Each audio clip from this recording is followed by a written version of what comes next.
An obsession with characterization may have the unintended effect of weakening your own principled case. This matters because in the current meta, sometimes you might be tempted to over-characterize, to limit the debate to a particular context, or a particular situation, or a particular stakeholder.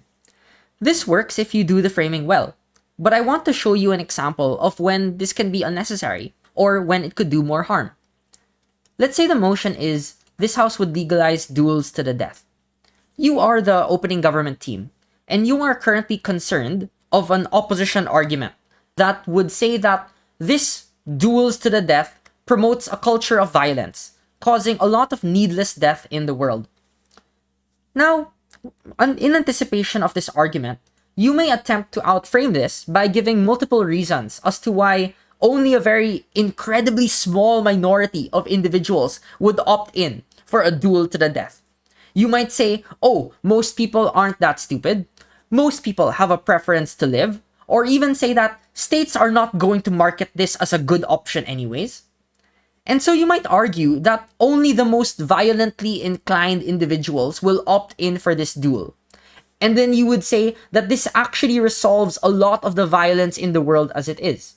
Because most violent people will just use this as an outlet and then they will die. And so you argue that this is the only confines of this debate, that the debate should only be limited to this particular situation. Now, of course, a lot of these reasons are likely valid and true. However, allow me to say this, and please be open to this. If your only goal was to demonstrate that you could have a safer society by filtering out violent people, then this is only one consequence for a motion that is worded as, this house would legalize duels for violent people. Instead, consider this broader and stronger principle. States have no right to interfere with the lives of individuals and their ultimate reality of death. And so the culmination of bodily autonomy is to allow all people the option to express their visceral anger in this particular way, that they would otherwise not want to live in this world if another person existed at the same time as them.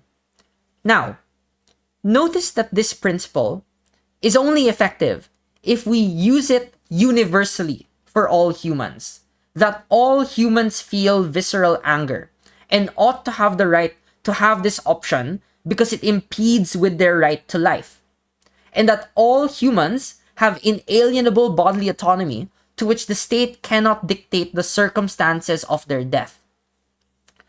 This principle would simply be less persuasive if you started off with only limiting the debate or being incredibly defensive to saying that the debate only concerns violent people, when really you could also just achieve the same end goal of arguing for that safer society anyways if you use this universal principle first, because it would eventually lead towards that discussion anyways. So there's really no need to waste so much time on over-characterization. Alright, that's it for today's video. Thank you everyone and have a wonderful day.